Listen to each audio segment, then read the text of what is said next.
Joseph Patterson, the jury have found you guilty of murder in the first degree. Have you anything to say before the court imposes sentence? Yeah, I got something to say. I just want to tell my friend, Mr. Stoll, that he's got something coming to him, and he's gonna get it. The court will remind the prisoner the district attorney has but fulfilled the obligations of his office. It is therefore the sentence of this court that the defendant shall be put to death during the week beginning June 2nd, 1938, in the manner and place prescribed by law. You are remanded to the custody of the sheriff. Edward Hennessy, Associated Press. This letter will admit you to the execution as required by law of Joseph Patterson, the state's prison the night of June 4th. Check? Okay. Okay, Hennessy, move on in.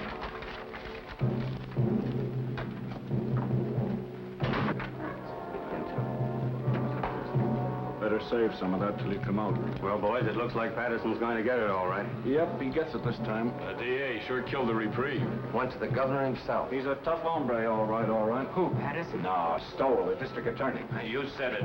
All right, boys. This way, please.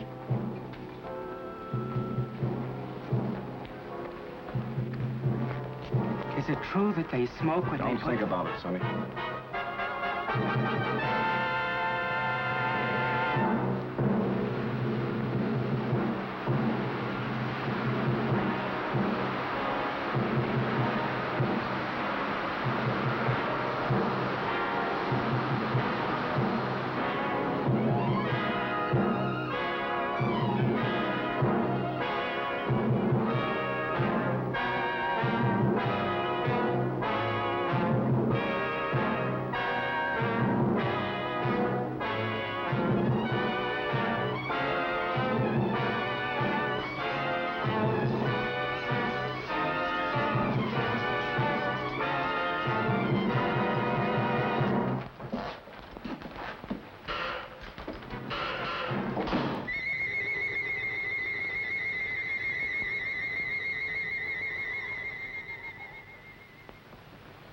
Well, that's that.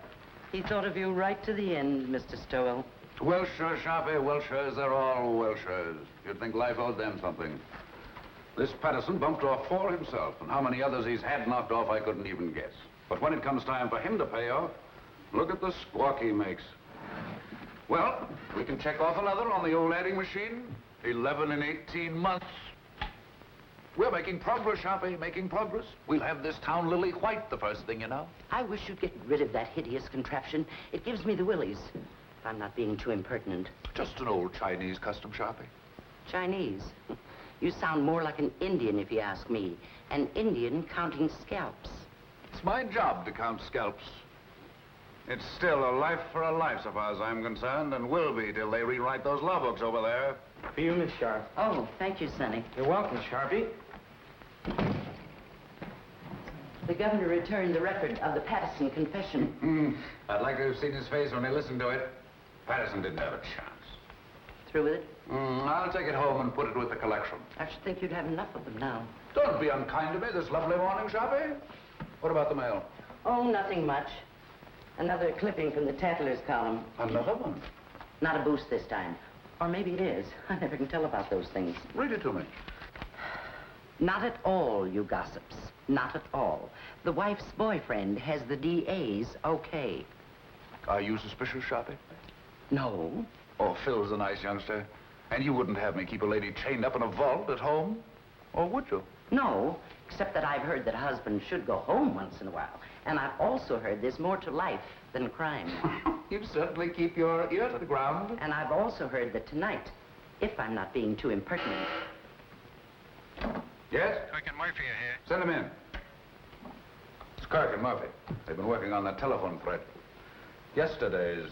We traced that call, Chief. Hello, Sharpie. Came from a drugstore over on Christopher Street, but there are no guesses. A lot of Patterson's boys hang out in the joint, but you can't pin it on any of them. It's a pay station. Everybody on the street uses it. Yeah, going all the time. Better forget it, Kirk. Probably cold now anyway. I don't know. Patterson's boys are pretty much head up. I wouldn't worry. I figure they wanted to give me the business yesterday before I got to the governor. But it's too late now. They all want to get you, Murphy, when you first send them up. But prison cools them off. There'd be no prosecutors if it didn't. Burning doesn't cool off the relatives any, Mr. Stoll. I'd keep an eye out if I were you. Patterson's got no relatives. Only a kid cousin, and he's in Mexico. Thanks, boys. Thanks. Right. We'll forget it. Keep moving, Sharpie. Oh, Chief, you sitting in on that quiz tonight? You bet. I wouldn't miss that. Okay. Are you serious? If I'm you're not being too impertinent. Oh, serious about what? You're going to that quiz tonight. Of course I'm going. Yes? Oh, put her on. It's Mrs. Stoll. Hello, darling. Yes, this is a surprise. We were just talking about you, Sharpie and I. Of course it was nice. Today? Yes, this is the 5th. Yes, Lucy? I should say I do know. Of course, darling, it's your birthday. You thought I'd forgotten. I should say not. Certainly, darling, I'll be home early. We'll put on our good clothes and make a night of it. Dinner in the theater. That's right, Lucy.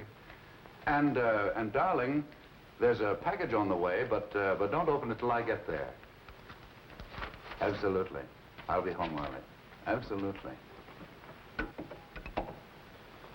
Thanks, Sharpie, thanks. I don't know what I'd have done. Just my ear to the ground again. I tried to tell you. That gift on the way idea was an inspiration. I'd never have been forgiven. I told Tregani's to send a tray down for selection. A pair of diamond clips would be nice. Small ones. I'd forgotten completely. I'm a fine husband, I am. I'll order the flowers. Orchids, don't you think? Yes, that would be fine. I'll telephone Mr. Kirk not to expect you at the quiz tonight. Yes, I suppose I'll have to miss that. Unless you plan to be in 2 places at once. Too bad, though. I should be in on that. Are you going home or not? Yes, oh yes, I'm going home. Don't worry, Sharpie. I'm glad of that. I don't know of anybody just now who could take your place. 10, 15, 24 left to go, Sharpie.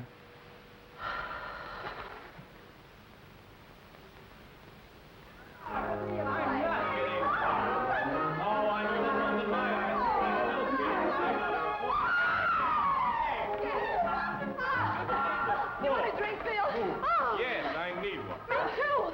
I get worse every time I play. You couldn't. Don't let him kid you, Liz. Thank you, Creola. I didn't know, Miss Stowell, if you wanted the ice melted or not. Oh, no, Creola. I think it's better this way. Thank you, ma'am. I can't believe it. She's marvelous. She's my new maid, but you should taste her biscuits. They're wonderful. I'll taste a highball if it's all right Yes? for everybody. 2 fingers, please. Don't make it too weak. Hello, Mr. Stowell.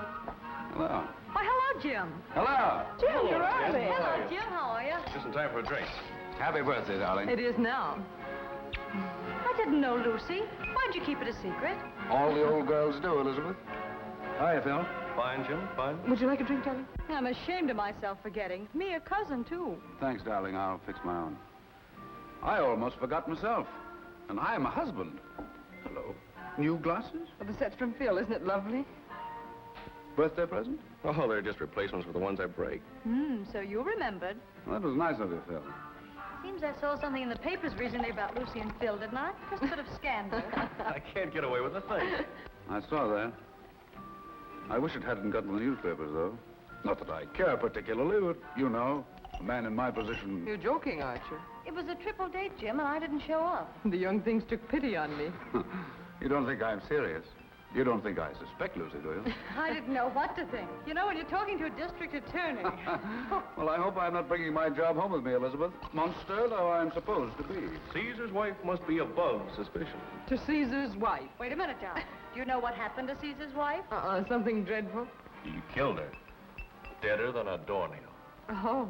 Well, let's just drink to Lucy. To Lucy. Thank you, darling.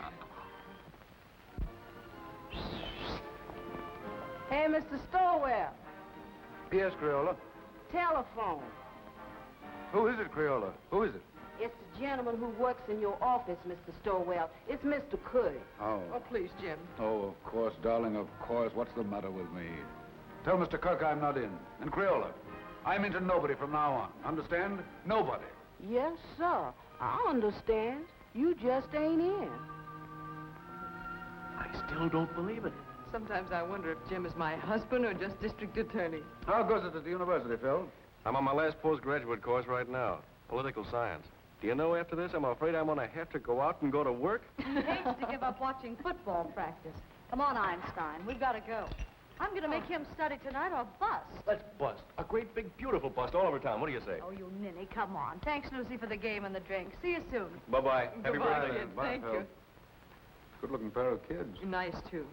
I wonder if they'll ever get married.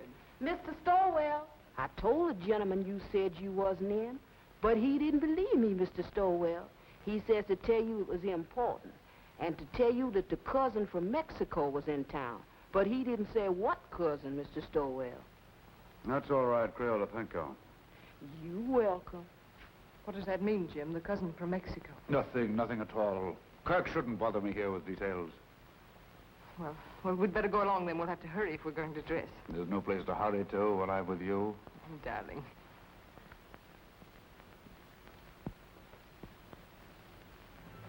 These clips are so lovely, Jim. You know, I really hoped for them. Smart girl.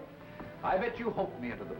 Well, don't people say that if you hope hard enough for anything, it comes true? Only foolish people, darling. Hope's a cheat, and not a very kind one. Must you be cynical tonight? Oh, don't listen to me. Hope is fine, darling. But having is so much better. Nice husband. Oh, now you make me feel uncomfortable.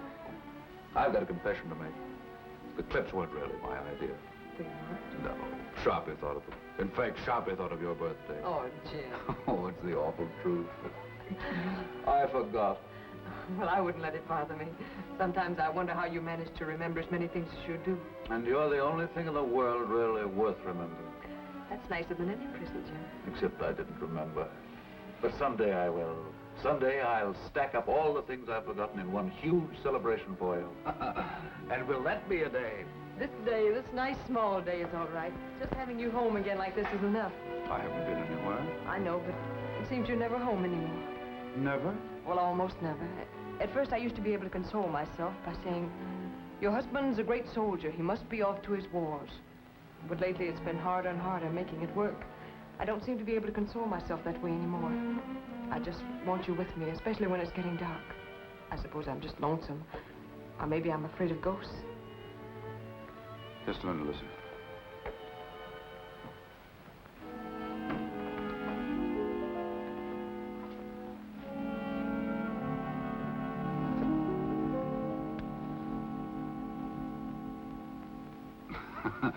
Just in case of ghosts. Jim, must you carry a gun even on our night out? It's nothing, darling. What the well-dressed man must wear. That doesn't sound like you, Jim. I know you're just trying to put my mind at ease, but you didn't used to joke about things like this. It's nothing, Lucy, I promise you. But it isn't nothing. When you scolded Liz this afternoon when she was joking about Phil and me, you said you didn't want to bring your job home with you. Now you are bringing it home with you. You really mean it, Lucy? Well, look, Jim, we can't even go out on a birthday celebration without your being armed. I'm sorry, Lucy. But it isn't as serious as you think. The gun has made everything sort of melodramatic. But I didn't realize that I was bringing the job home with me. Sharpie accused me of it, but I wouldn't listen. I've been wrong. I stand convicted. Pardon me, Governor, and I promise it won't happen again. But it isn't just the gun, Jim. I know, darling, it's me. It's the job. It's everything about me. Yes, Crayola? These just come. Orchid. Oh, this is my birthday. Jim, you're a darling. You're a considerate, impeccable husband. And I'm ashamed of myself for saying the things I did a few minutes ago. Now I'm caught again. Caught? Sharpie thought of the flowers, too. Oh, dear. Well, anyway, this is my birthday. I'll try to think of something original before the evening's over now.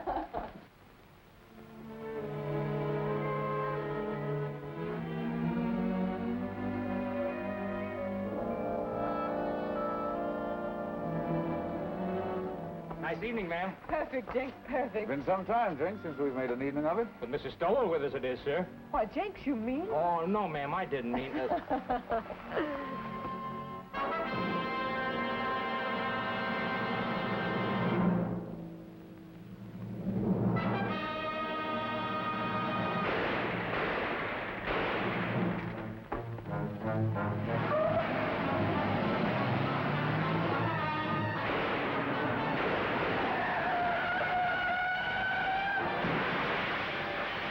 Oh, Jim,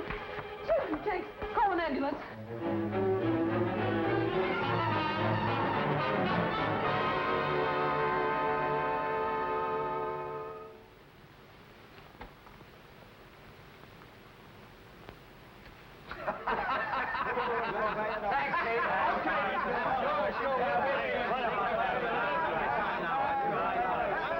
do you say, gentlemen? What about giving a dead man a break?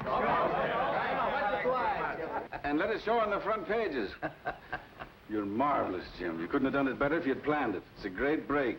And all for a nick in the elbow. That's luck, man, and you deserve it. I'd like to have quizzed that kid before he died. Cigarette? I never use them. No, Jim, it's better the way it happened. It's a closed book. We've had enough Patterson. I'd like to have had those newspaper boys in here last night when they were operating. You look good and sick. The doc wouldn't stand for it. We'd have had a great break in the morning papers. The afternoon papers are not to be sneezed at in this town. No, sir. If this were election year, we could snap you right at the city hall. Easy, just like that. Thanks, Dan. Thanks, nothing. I'm doing you no favors I'm not doing myself. Well, you've got this town by the ear. Sir, by its long, hairy ear. You're a hero, that's what you are. Well, goodbye, Jim. I'll be in later with the papers. Right. See you later.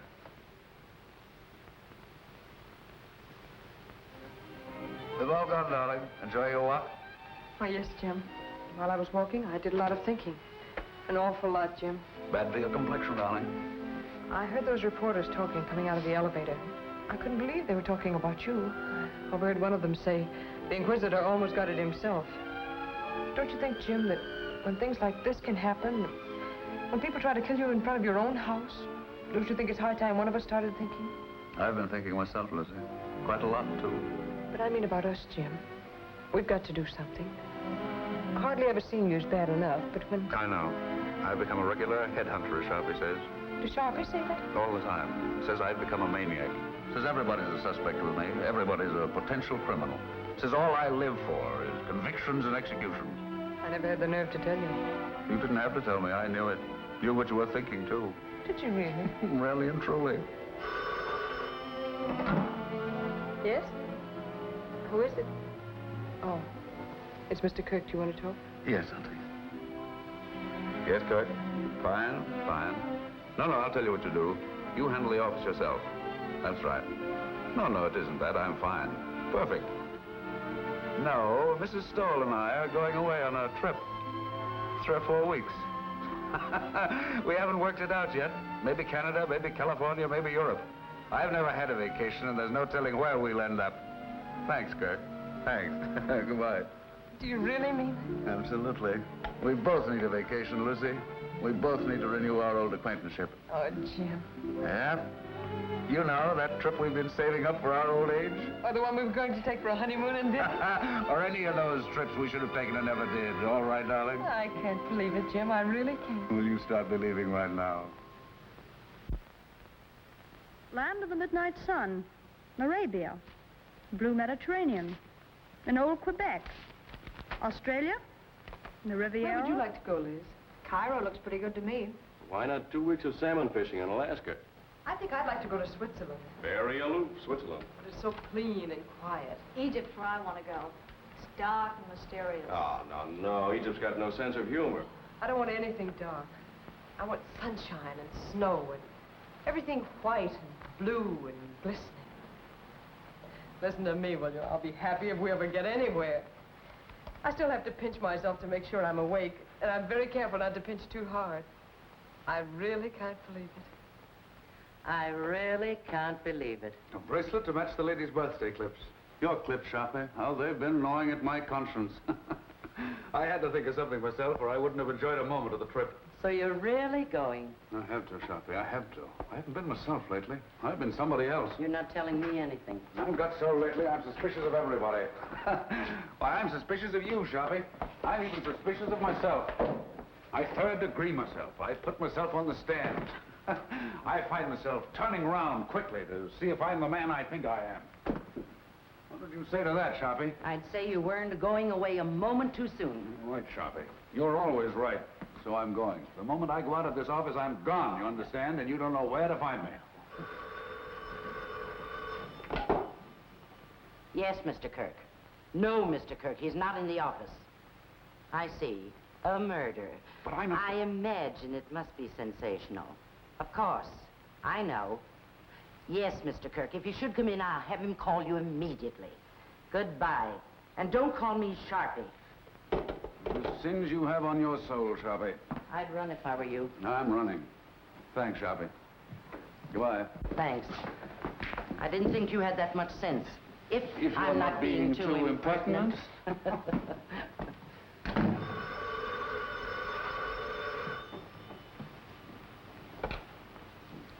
Sorry, Mr. Stoll's not in the office, and I don't know where to find him. Oh, it's the police headquarters. I'm sure it must be very important, but I have no idea where to find him. So sorry. So very sorry. Goodbye.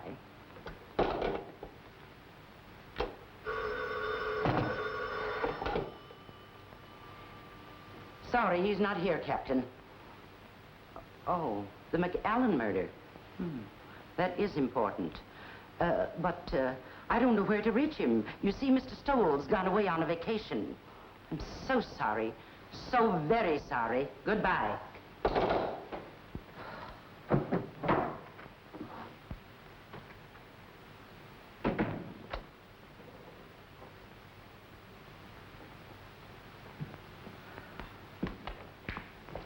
Hello, Sharpie.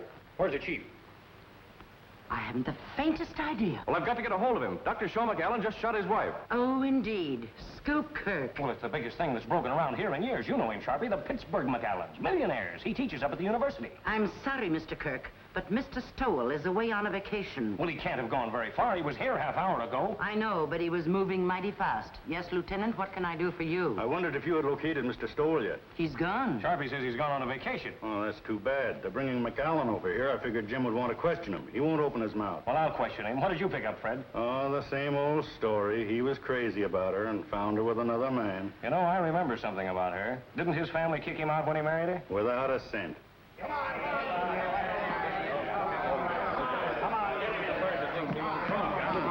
Sit him down there. Well, we'll have the district attorney can make your call.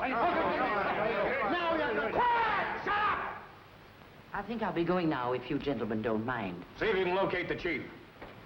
Now, Mr. McAllen, spill it!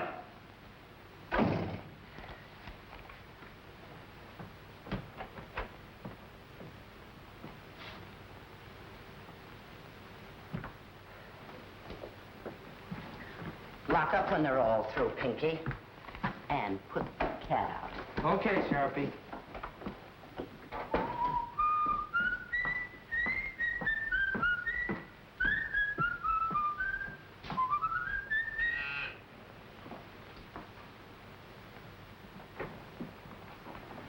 I'll only be a moment, Joe. I left something in my office. And you remember nothing, Dr. McAllen. But you shot well enough to kill. A precise, deadly shot, Dr. McAllen. Are you sure you don't remember that? Your silence has no point, Dr. McAllen. When you shot to kill, when your gun spoke, you spoke. It's too late now for silence, Dr. McAllen. You're an educated man. You know men have been shooting faithless wives since time began. No, Mr. Kirk. Just a moment, if you please. Gentlemen, if you'll be kind enough, I'd like to be alone with Dr. McAllen for a moment. I can imagine the strain he's been under. Would you be kind enough to leave us alone for a moment? Okay, Chief. Thank you.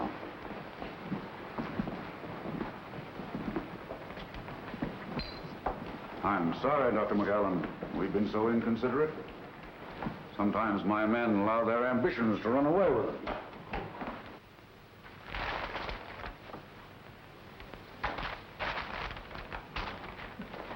You better sit down, honey, and rest your feet. I caught myself doing that once unaware, and I was wore out for a whole week.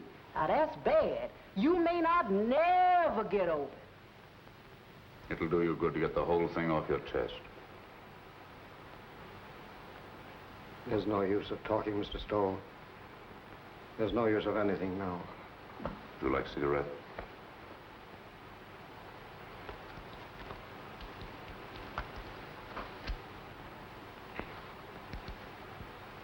Drink? I have some very good brandy. I don't want you to talk if you don't feel like it. I just want you to know we're not monsters here. We're just human beings like yourself. They can do what they want with me. It doesn't matter anymore. Nobody's going to do anything to you, Dr. McAllen. I'm not trying to hide anything. I shot my wife. I killed her. Are you sure you wouldn't like a drink? I suppose it all happened suddenly. Only this afternoon. Only a few hours ago. I was leaving home for class. When I realized it was raining, I went back for my raincoat. It was then I saw her sitting in her room before the mirror. Never had she seemed so beautiful. Sitting there in the dark, with only the two small lights on her dressing table burning, powdering her neck and shoulders, smiling and humming, happy with herself.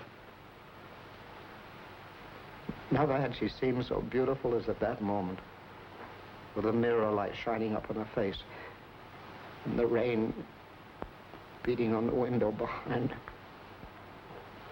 All husbands have moments like that. And at that moment, I realized how terribly I'd neglected her. Oh, I know it sounds horrible now, but it was for her sake I neglected her. For her sake, I worked, studied. I wanted her to have good things, and we were poor, very poor. I understand. You watched your wife before the mirror. And as I watched her, I said to myself I would never neglect her again. And then I tiptoed across the room to the dressing table. With her humming, she didn't hear me. I leaned down quickly and kissed her. Instantly, the moment I kissed her, she shivered. Her flesh became goose-pimply as with cold. I saw her face in the mirror looking up at me, and all its happiness was gone. On it was a look of revulsion. I was speechless, stunned. I see. The Japanese have an expression. A woman tells the truth to her mirror.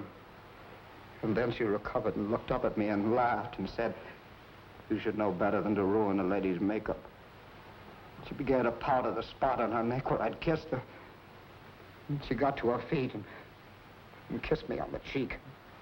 "I've got to run along," she said. "I'm playing bridge at Sonia's. I'll see you for dinner." She ran out.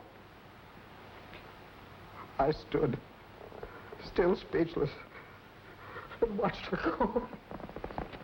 I see. And that was how it began. My brain was on fire. I was sure there was only one explanation. She was making herself beautiful for some man, and she was going to him. She wasn't going to Sonia's. I followed her in the rain. And what finally happened, Dr. McAllen? I killed her. I know, but the circumstances. It's all unreal to me. All blurred. I was blind, insane. I saw her enter her house. I went to a window. I saw her run into a man's arms. The fire in my brain became a fury. I didn't realize I'd drawn the gun. I didn't realize I'd fired it. Until I saw her body crumble to the floor. And then I knew I'd killed her. In that instant, I knew I'd lost forever the one thing in the world I loved. It's my fault. My stupidity. My neglect.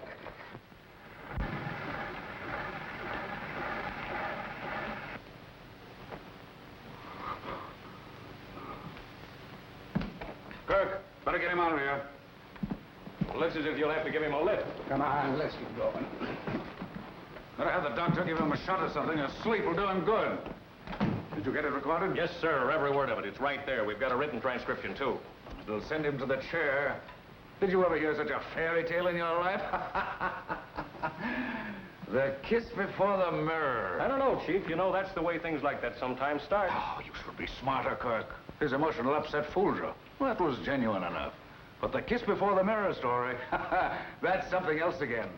Wait till a jury hears it, with the proper commentary by the prosecution, I mean. You want to transfer to Cylinder? No. Keep this quiet. The McAllen family will probably leap to the rescue with their millions now the wife is out of the way. And by tomorrow, they'll have all the legal brains in the country lined up against us. They'll repudiate the confession. They'll repudiate it, all right. But if we don't mention it, they won't worry about it. That is, until we spring it. And I have an idea something can be made of it at the right time. It's going to be a battle. I won't say a word. Oh, you wanted this?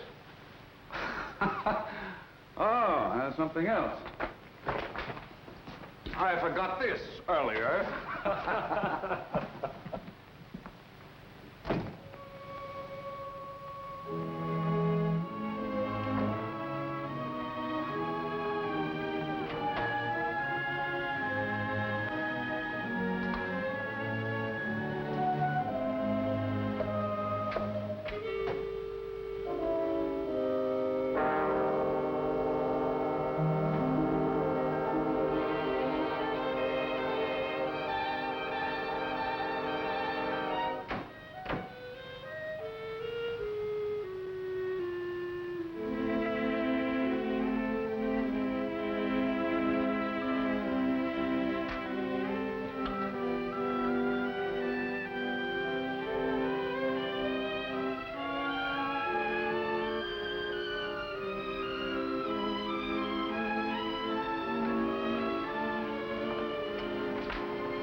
Did you get my message, darling?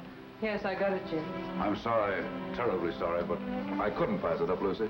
Yes, I imagine it'll be a sensational case. Another conviction. Oh, it isn't that. I'd be shirking my job if I went away now, believe me. That's funny. The kiss before the mirror. What's funny? Nothing. Nothing for your pretty ears. I was just reminded of a little story I heard today.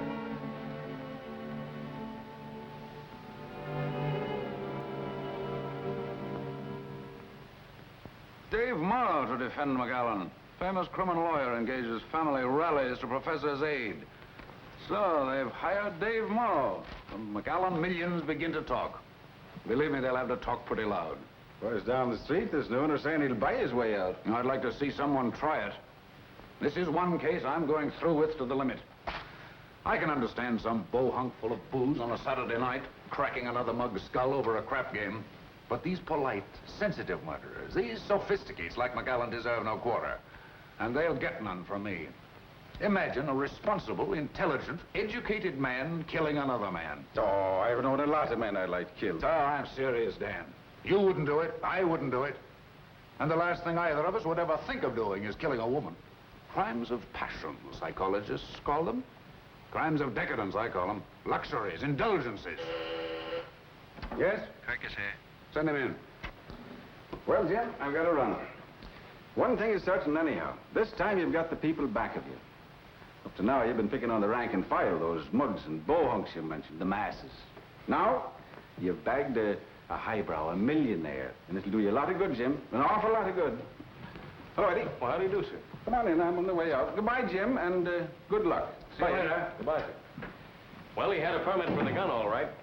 Seems he used to walk back and forth to his classes, and there've been a lot of holdups along through there after dark, and he got the gun for protection. But I don't know what a guy like that would do with a gun if someone held him up. He could use a gun, all right. That's the late Mrs. McAllen. Any news of the other man? Vanished completely, not a sign or a trace of him. He was just a lodger there. Suppose McAllen knew this man. Suppose the whole thing was framed. No, I don't believe McAllen could frame anything. I've had a rule all my life, Kirk. Never take any human being for granted. Just think what getting rid of his wife would mean. His family's forgiveness. Return to the security of millions. A chance to follow his studies and comfort. What was he professor of, anyway? Political science. Oh, yes, I remember. See what an opportunity this man would offer? It's true, he neglected her. He said so himself. And why didn't he kill the man? That's what a man usually does. Kills both of them. But not a professor of political science. I was just telling Dan Ellison. McAllen's one of those sensitive murderers. Consider that fancy tale of his. The kiss before the mirror. It's raining out. He comes back for his raincoat, sees his wife, kisses her. She laughs at him. Suddenly, he sees red. My brain was on fire. I was sure there was only one explanation. She was making herself beautiful for some man, and she was going to him. She wasn't going to Sonia's. I followed her in the rain. And what finally happened, Dr. McAllen? I killed her. I know, but the circumstances. It's all unreal to me. All blood. I was blind, insane. I saw her enter her house. I went to a window. I saw her run into a man's arms. The fire in my brain became a fury. I didn't realize I'd drawn the gun. I didn't realize I'd fired it. till I saw her body crumble to the floor. And then I knew I'd killed her. In that instant, I knew I'd lost forever the one thing in the world I loved. It's my fault. My stupidity.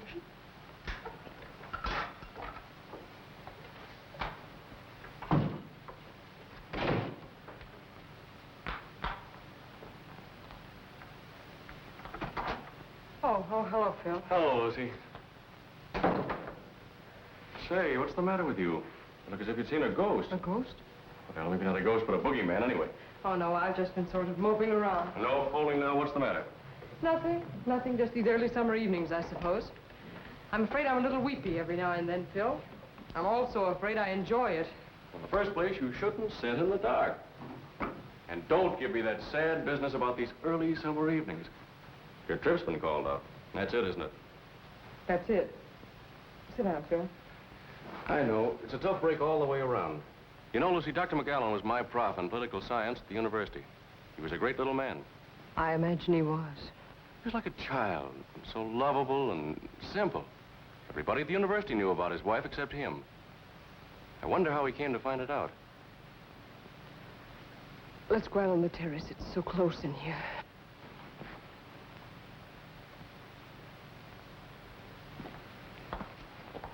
This fresh air is better. You sure you feel all right? Oh, yes, I'm all right.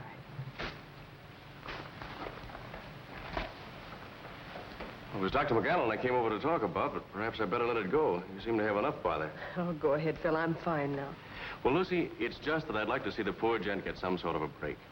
I guess there's no doubt he shot her, but, well, I thought if Jim knew what a terrible woman she was and what a sweet little man he is, it might help.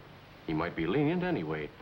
And I thought if you could... If I could speak to Jim? Yes, Lucy, if you could, because I could never do it. It'd be a waste of time, Phil. Well, I thought, knowing Dr. McAllen... I know, but there's nothing you can do nor we can do. When Jim gets on a case like this, he's different. He's a stranger. His job becomes a mania with him. I don't know him. I don't understand him. I'm even afraid of him. I'm really sorry I mentioned this. Oh, I guess it isn't as bad as it sounds, Phil. Jim's always thoughtful and gracious with me. It's just that other side of it. I understand perfectly. That's a tough racket he's in. I'm sorry I bothered you. I wish I could be of help. Well, I wish I could be of some help to you, Lucy. And when Jim is off on one of those cases, you know, I mean, whenever you need some laughs, why, give me a ring, will you? Oh, thanks, Phil. If ever I feel like I need some laughs, I'll do that. Swell. How's Liz? Oh, fine, but she's ambitious as the devil. She wants me to get a job right now. How disgusting. It's terrible. She wants me to give up my boyhood. Well, I've got to go. Good night, Phil. Good night, Lucy.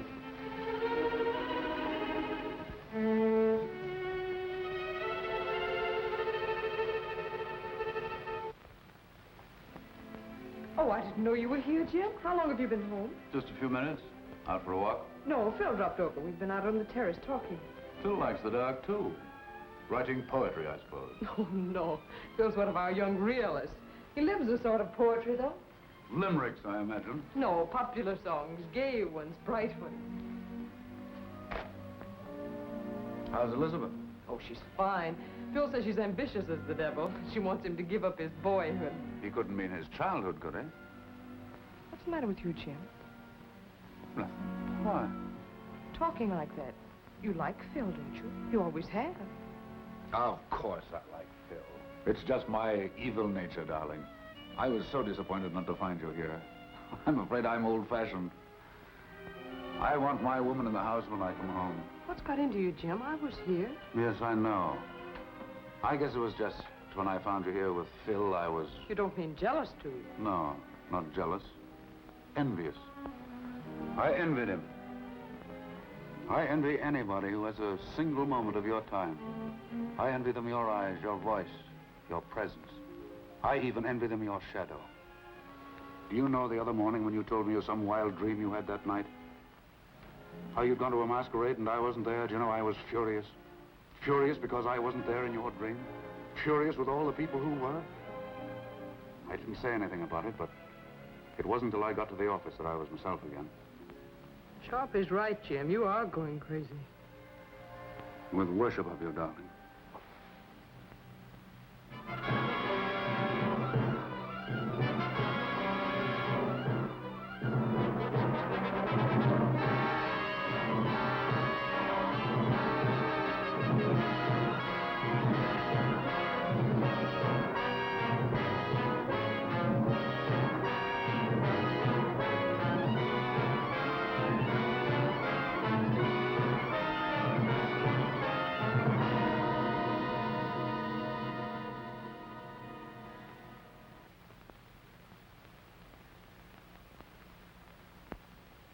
I'll bet they had some idea like that. More coffee? Like what? No, darling. Bribery. Using the family millions on me. I'm sure they know you better than that. Well, they're spending plenty as it is. You want another waffle, Mr. Stowell? No, thanks. You, Miss Stowell? If I ate another waffle Creole, I'd turn into one. You eat them. Oh, I can't. I was dying. A waffle or two won't make any difference. Oh, I ain't dying for my figure. I was dying for my mind. The doctor said if I didn't eat no more starch, it would take the fat off my head and I'd improve my mind. That's the telephone Creole. Yes, I'll get it.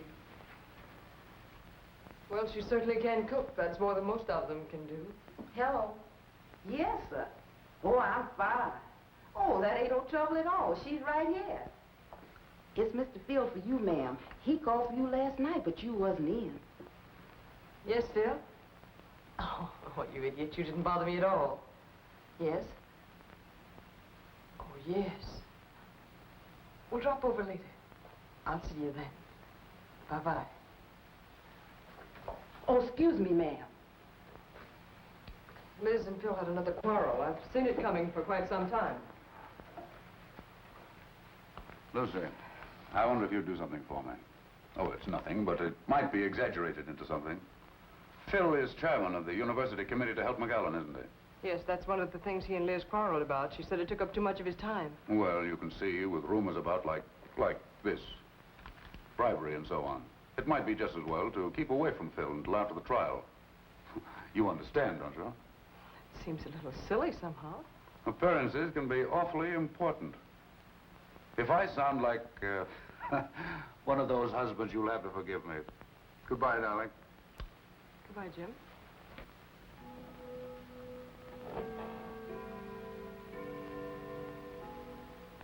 No, Dave, the job was premeditated, and I'm pretty sure I can prove it in court. Aren't you going just a little bit out of your way, Jim? I'm not just talking as his attorney when I say that he was not in his right mind. I know, you're just talking as an old friend. Now, I've defended many a criminal, and if McAllen's one, I'm giving up the profession. Believe me, if ever a man was insane, he was. So, it's insanity again, Dave. I suppose you've got your battery of psychologists and experts all lined up. And when they get through, you'll have McAllen fixed up so mad, you'll be asking us to believe that was his wife who shot him. Cigarette? No. But I tell you, the man was really crazy. It's the only possible explanation. If you keep on, none of us will be responsible for anything. We'll do what we like. We'll steal, kill, anything.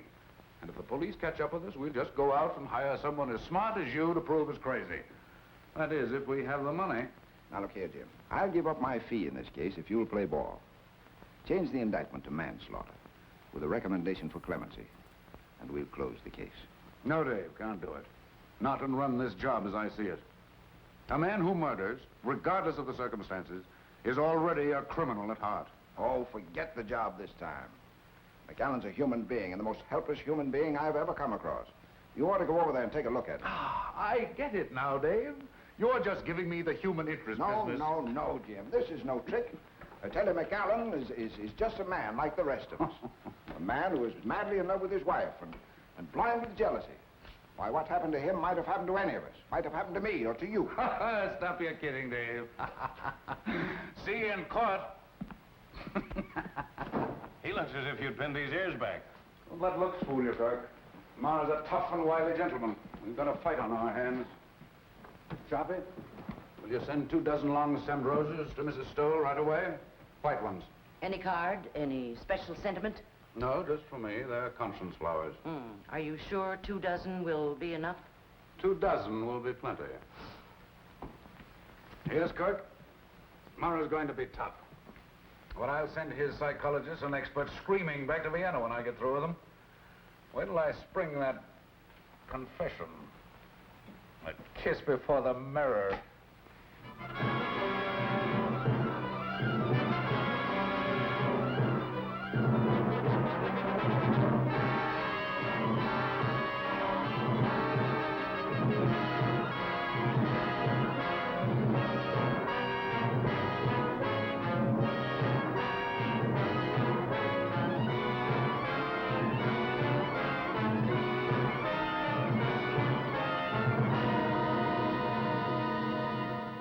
You admit, then, that you neglected your wife?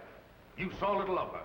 You were too busy with your humanitarian studies, your plans for a better world.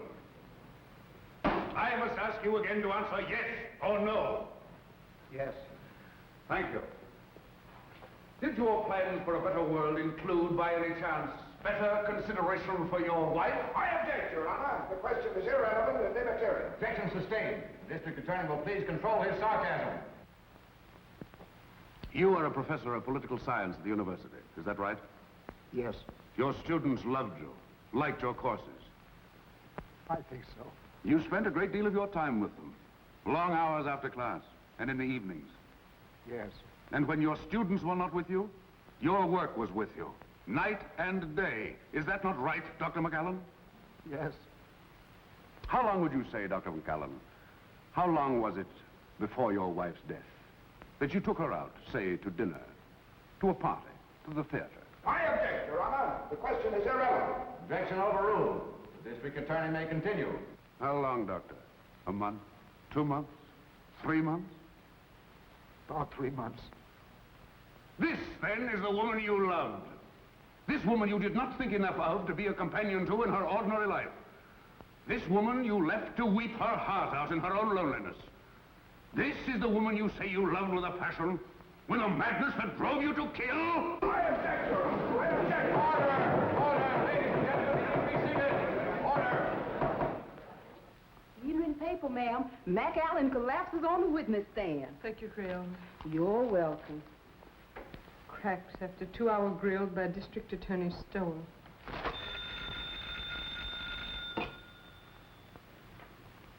Hello. It's the telephone, ma'am. Who is it, Creole? It's for you, ma'am.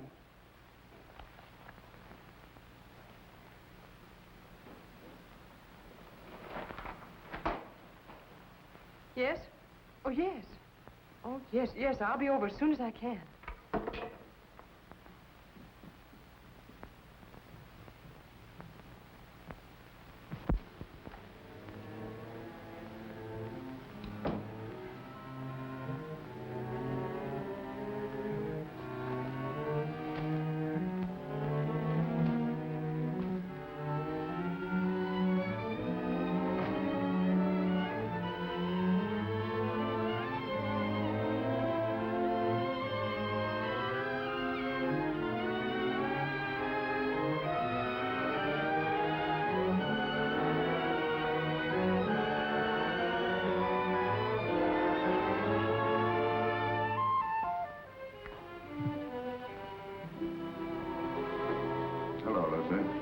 I didn't expect you home so early.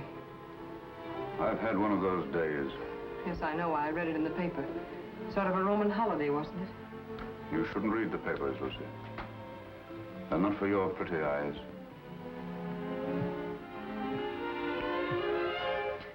Jim. What's the matter, Lucy? Nothing, Jim. I have to go to Elizabeth's for a few minutes. I wish you didn't have to go out tonight, Lucy. I'm sorry, Jim, but I have to. I'll be back before dinner.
The mirror light shining up on her face.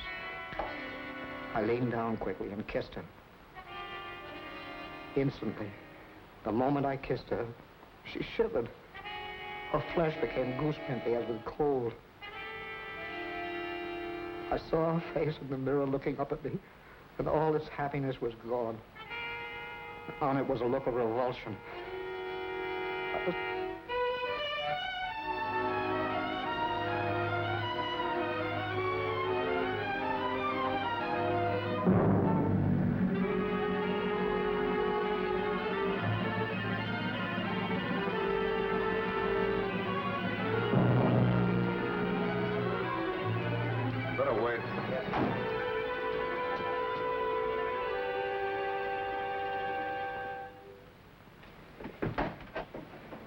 Why, Jim.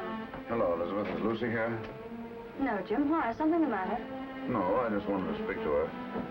I'm sorry to have bothered you, Liz. It's nothing. Well, come on in, Jim. I expect her. I'm waiting for her now. No, thank you, Elizabeth. I've got to go along. I just wanted to say something to her. See you later.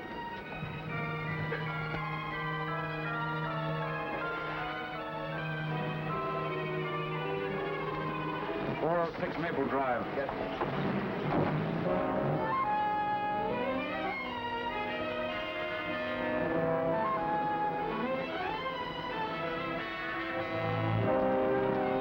Want me to wait here for you, mister? No. You better not wait.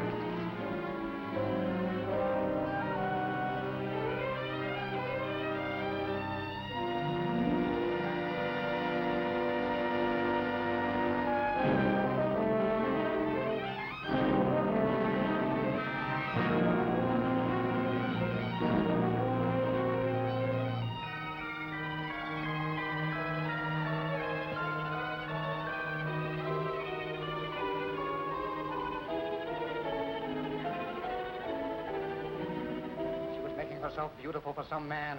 And she was going to him. She wasn't going to Sonia's. I followed her in the rain. It's all unreal to me. All blood. I was blind, insane.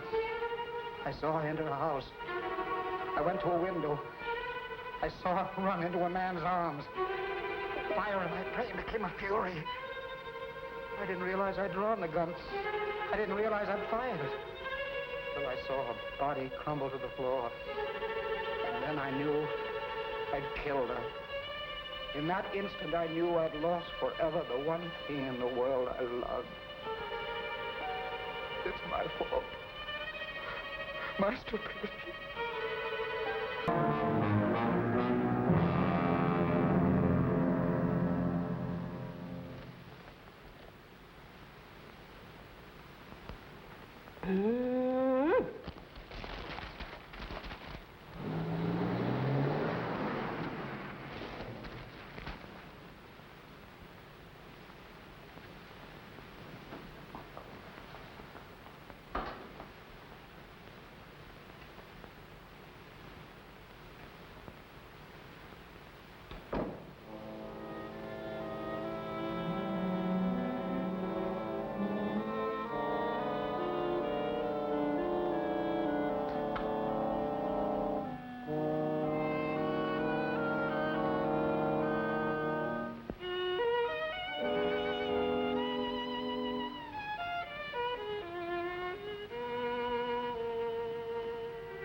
Jim.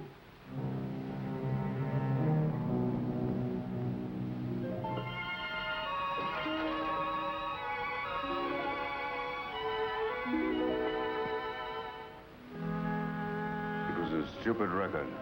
I should have bought some new ones. Liz said you were looking for me. What is it, Jim? Nothing. Nothing much. I guess the case is about getting on my nerves. I simply wanted to tell you that I wouldn't be at home tonight. I'm staying in town. Oh, I see. It's much better if I'm near the office. Yes, I suppose it is. The office is terribly important.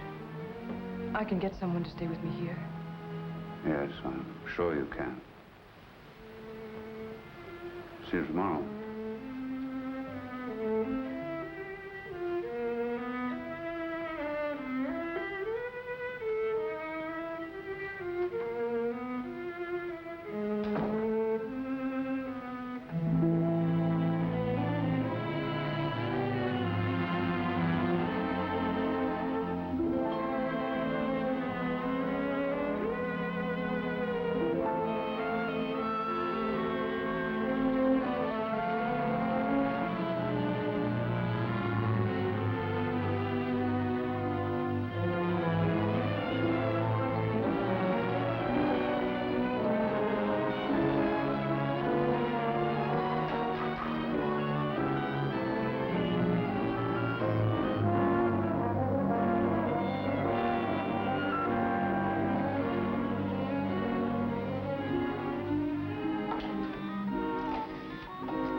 is that you, Phil?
Seated, gentlemen.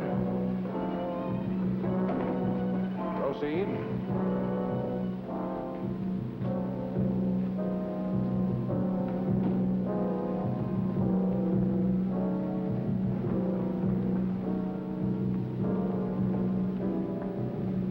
Chief.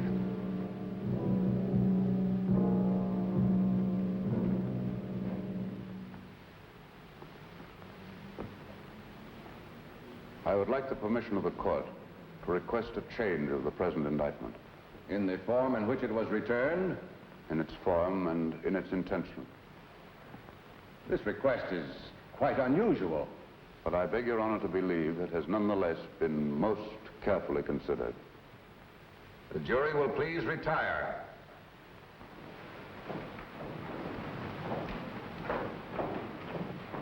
What's the matter with Stoll today? Can't figure it out, unless he's got a new act. He looks as if he's ill. Oh, I do hope nothing's happened to him. This is the only day I can come. Here's where he pulls something out of his sleeve.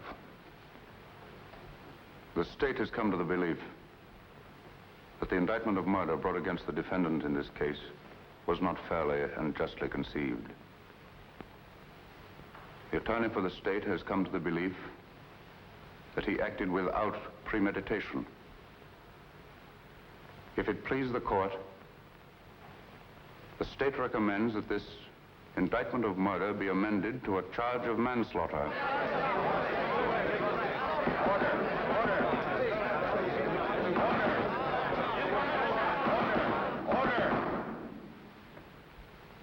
This is a serious recommendation. May the court ask what consideration led the attorney for the state so to change his conviction? An unusual consideration. Since the adjournment of court yesterday, he has had experience with a case that, to a great extent, parallels this. In fact, is extraordinarily similar to it. And his findings in that case have urged him to reconsider this. He realizes, especially in view of rumors that have been afoot, the grave charges he leaves himself open to in making this recommendation, but he implores the court to believe that there are unimaginable moments when a man, a poor, weak man, jealous, blind, frantic, may kill the one he loves more than anyone, more than anything on earth, may kill her by some strange, tragic perversity, and in killing her condemn himself to a life of sorrow and regret. And that, not death, is his punishment. And believe him, Your Honor, it can be a terrible one.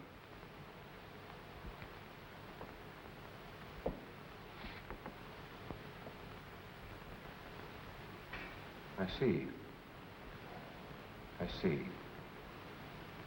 Please have the jury returned. The McAllen murder trial was startled into an uproar today by District Attorney Stoll. In a scene of unprecedented excitement, the McAllen trial came to an abrupt and dramatic close today. District Attorney Stoll asked the court that the first-degree murder charge be withdrawn. Well, it looks as if you're finally getting away on that trip, Mrs. Stoll. Something like that, Jenks.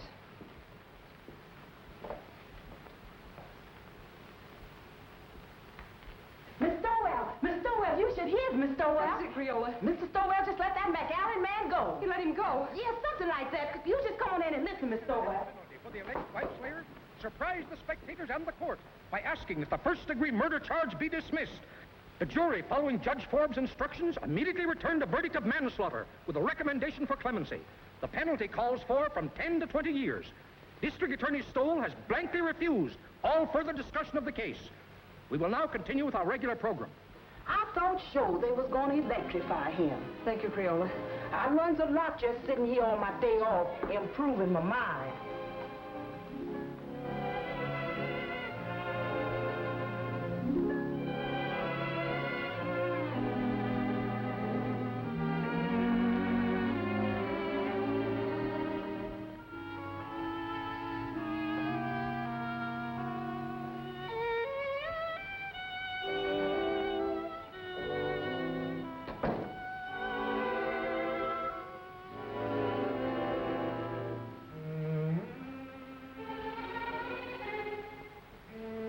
I saw drinks outside. I know it's too late for regrets, Lucy. I've been mad. Mad. There's no other word for it. No other explanation of my selfishness and stupidity. You've always been generous, Lucy. And before you go, I'm going to ask you one last great kindness. Won't you let me start all over again? Not here in this house. Not as your husband. Not even as an old friend, but just as if we'd only met. Strangers, meeting for the first time. Like that first snowy day in New Haven. And let me try to win you back. I don't know, Jim. When you walked out last night, it seemed that your job, the prosecutor, had won. Believe me, Lucy, I didn't know. I didn't realize what had happened between us until yesterday when I saw you sitting before the mirror. When you kissed me? Yes, when I came home. I hated you then. I just read your cross-examination of McAllen and how he collapsed on the witness stand. And you seemed to me more of an executioner than an attorney. I know. I understand, Lucy. And afterwards, when you left the room, I realized the truth for the first time. Hello, folks. I want you all to meet the young lady's husband. We were married before breakfast. Oh, Liz, I'm so happy. I don't know what I'm crying for. Come here, bride. Kiss Mr. Stoll. After all, it was his wife that did it. That's right, Jim. He was really going to run out. Don't I know? When I was over there last night, he had his bags all packed. My bag, you mean? All the happiness in the world, Elizabeth. Thanks, Jim. I don't have to wish you happiness, Phil. You have it. Thank you, Jim. I hate to admit it in front of two women, but I think you're right. Thank you, sir. Oh, Jim, isn't there a bottle of wine on ice? Not now, Jim. Save it until we get back. Come on, Victim. We've got to run. On to Niagara Falls. To Niagara Falls? Phil insists. He wants to be different. We're going to drive up in the flivver, and I tied the tin can and ribbons out all by myself. And he's made one of those just married signs, too. Didn't I read somewhere about the bridge over the falls being done? Well, we can still send postcards. That was a marvelous thing you did today. You're a great man, Jim. Hardly. I just came to my senses, that's all, Phil. Well, come on, Liz. We've got to be moving. Well, goodbye, Phil. Goodbye, Jim. Goodbye, Lucy. Goodbye. Good luck. Thanks again, darling. Forget it. Ring us up when you get back. Come on, Mama. We got to go. Don't call me Mama. I don't like it. Well, you better get used to it. Hello. It's the telephone, Mr. Stowell. Who is it, Creola? It's that Mr. Allison from the office, and he said it was most urgent. No, Dan. Oh, I've had enough of the job. Enough for a while, anyway. That's right. No, I won't do it. No, I'm not resigning, Dan. The job's all right. The trouble's with me. I've just got wise to myself. But, Jim, the newspaper boys are packed outside, and there's some pretty nasty talk going around. Yes, bribery. The McAllen millions, you know what I mean. Let them talk. Let them investigate. Let them do what they like. I'll take care of them all when I get back. Let me talk to Sharpie. Yes, Mr. Stoll. With the greatest of pleasure.